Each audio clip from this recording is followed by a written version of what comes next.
Good morning, YouTube. Warble's on a lot here with the end of Outsiders and hopefully first dog on the moon. If it seems like such a large percentage of the population is in favor of banning Muslim migration, is this now something that the government is required to take seriously?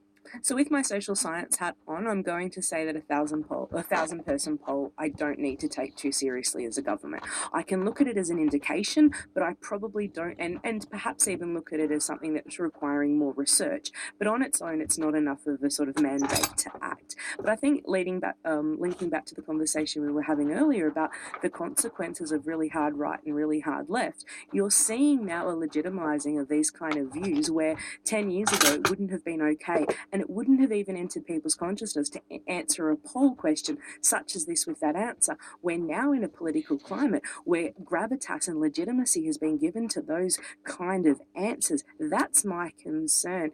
And I think that's a concern for government as well. But I don't know whether that kind of glorifying the past, when the past people wouldn't have said this, but now they will say this, is true, because people have always had controversial opinions on a one-to-one basis. Many people hold many controversial opinions, and polls throughout history reveal those controversial opinions.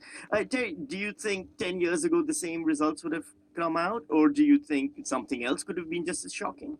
I think 20 years ago, yes, and the time of maiden speech Mark 1 from Pauline Hanson, certainly that would have happened. But look, I think, Sammy, there's another point here that relates to this, and that is the way, the tone of the conversation, the public conversation these days, that too often now I think people and interest groups shut down and deride those who disagree with them. I mean, it's not just, say, in this area, it's, say, in the same-sex marriage debate, for instance, on both sides, which is, I think, a feature of Australian society that I don't think existed 10, 15 years ago. And I'm not simply blaming social media for that, but clearly, I think when left and right are polarising, if come back to the sensible centre, I think we have a vacuum to a large extent in terms of leadership, in terms of values, in terms of ideas from centre left and centre right, so mainstream Liberal, mainstream Labor, that is being filled by people on the fringes on both sides. And until we can actually get our politics back under control in that sense, I think we really do have a problem. Louise, there is the problem now of if these are the opinions and moving forward, something has to be done about them. What can be done? How do you then create information? Is there responsibility then on the Muslim community to present a better PR campaign? Or is it on the rest of the population to somehow become more informed and thus change their opinions through that information? How do things change? I don't see any responsibility for convincing their fellow Australians that they are human beings and deserving of a place in Australia if they are born here in particular, or if they come here by valid means. I don't think that responsibility rests with Muslims Australians at all. I think it rests with our leadership, and I think that there's a role here to be played around calming the politics of fear that we see so often, and setting the tone for an intelligent discussion, not a discussion based on broad sweeping statements about what might cure that fear or allay that fear. And I think that there's a real need for a discussion and a political leadership around this that lets people air those views perhaps, but also provides a response to those views that makes it clear what the tone should be and what the political leadership is prepared to set the scene with in terms of what is given credence and given legitimacy as a view. Terry seems to be disagreeing quite passionately. No, not disagreeing necessarily. I think there is a problem. I think the days of Edmund Burke, you elect me for my judgment, not to follow your opinion, are long gone. I think the fact that we have such populist politics at the moment, that politicians across the spectrum are pandering to what the public is saying or actually stoking it, I really do think that's a problem. When you've got populism trumping sensible conversation, sensible exchange of ideas, then again, we have a real problem in our political culture. And until we fix that, it's going to be very hard to deal with some of this. There's the H.L. Mencken quote, which is democracy is a theory that holds that people know what they want and deserve to get it good and hard. So there does seem to be an aspect of it at play over here. Lauren, I'll ask you to put the social scientist hat back on for a second. Let's say, just take the politicians out of the discussion. How else can opinions and informed opinions be developed, and or is this just how we go with the conversation as it currently is continuing? Yeah, and I think this is a part where Terry and I will agree in terms of the social media having a really problematic role here. And I don't want to blame it entirely on social media, but I was having a conversation this morning. My classrooms, for example, at the university have changed because I've got a group of young people who've been educated in a kind of Tumblr type activism where they're very inclined to silence me, who's generally an ally to their issues, but isn't quite allied enough, who is perceived as perhaps not sensitive enough. And I think this knee-jerk reaction is something that politicians now, if we bring them back into the conversation, are going to have to deal with, because it's the horses bolted. And I'm not sure how they do that, and I'm not sure how we ever get back to a point where you've got middle grounds anymore in terms of workable public policy. So I think it's safe to assume the answer isn't more social media access for the politicians that we're all agreeing upon here.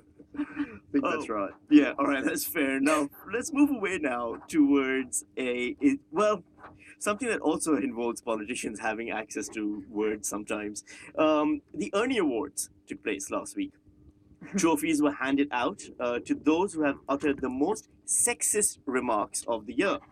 This year, Senator Pauline Hanson, Eddie Maguire, Andrew Bolt, and former Labour leader Mark Latham among the winners. Barrister Ben Malik took out the award in the judicial category in his defense of a taxi driver accused of sexual assault, saying this: "The attack would not have happened if the woman had sat in the back seat."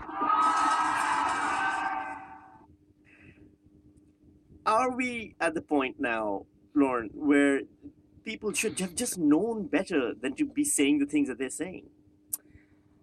I don't know. This is the sort of cry of the lefties all the time, and I'm guilty of this myself. If only they were better educated, they wouldn't have acted this way.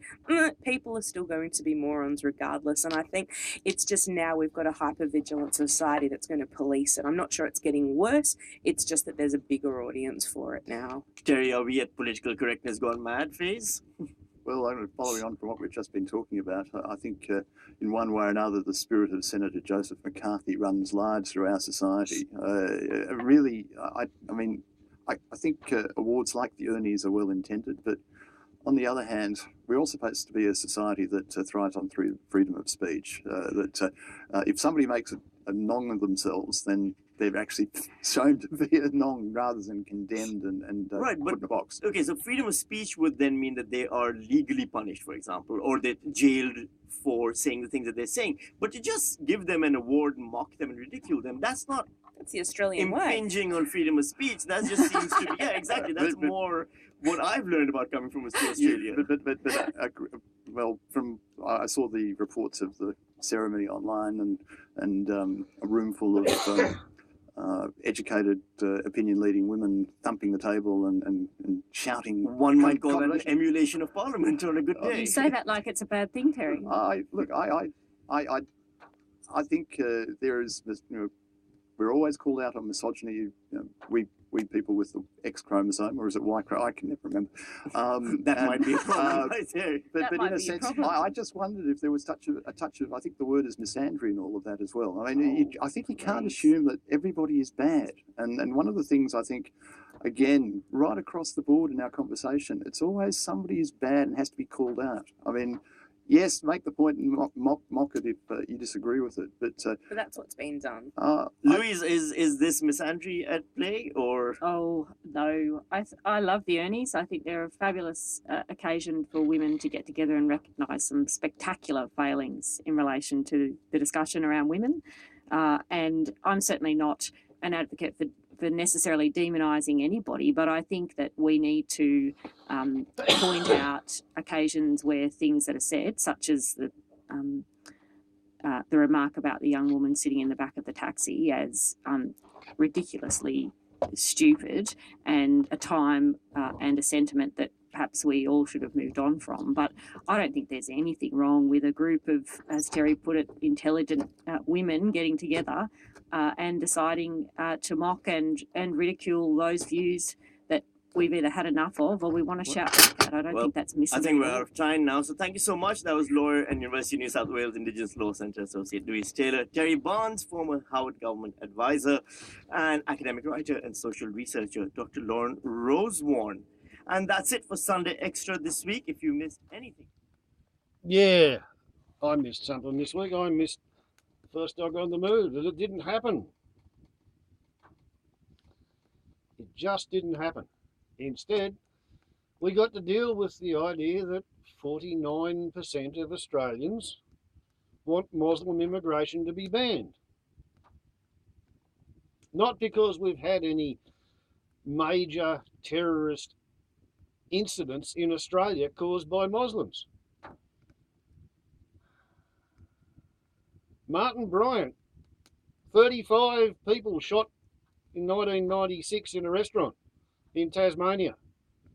Martin Bryant was not a Muslim. He's not a Muslim still. He's a fucking moron, but he's not a Muslim.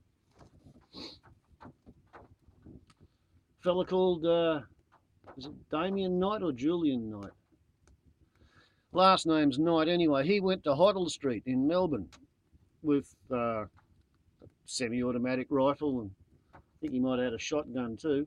And his big problem was that he joined the Royal Australian Army. He'd gone to Duntroon. Within weeks, they decided he was an idiot and they kicked him out. And he was showing everybody what a great soldier he could have been, if only. He's still in jail too. But he's not a Muslim. He's a moron. A self-centered moron. Okay, so a teenager shot a police accountant on his way out of the building. A bloke who was on 40 different charges for fraud and sexual assault held up a cafe and tried to associate himself with ISIL. We've had a couple of idiots drive from Melbourne to North Queensland planning on boating their way to Bali. I don't see any huge mass casualty event in Australia caused by Muslims since the 1st of January 1915, when two Afghans, one of them was an ice cream salesman and the other one was a halal butcher, wearing homemade Turkish uniforms, waving a homemade Turkish flag, took a pair of 303 Lee Enfield rifles, and they shot up the picnic train on its way from Broken Hill to Menindee Lakes at a place called Silver Hill, the Battle of Silver Hill, and 7 people died, and I think 2 of them might have been the 2 Muslims. But yeah, that was the last time there was an actual massacre conducted by Muslims who were defending the caliphate, because at the time Australia was part of the British Empire. The British Empire was at war with the Ottoman Turkish Empire, and Turkey was the head of the Muslim caliphate before Turkey lost World War I. And Pauline Hanson and her ilk have got 49% of Australians. 30% of the Greens want to ban Muslim immigration. Oh, goddamn bugger and fuck. What a stupid bunch of assholes I live on the outside edge of. Paranoid, delusional idiots. Terrified of other people's religions. Why the fuck would they want to be like that? I mean, what is the point of it? What is the point of it? Ban on Muslim immigration. All that's going to do is alienate the Muslim descended or Middle Eastern extracted teenagers and young people who are already in the country. Make them feel more like they're on the out group. Make them feel like they've got a grudge, a chip on their shoulders, something to get back for.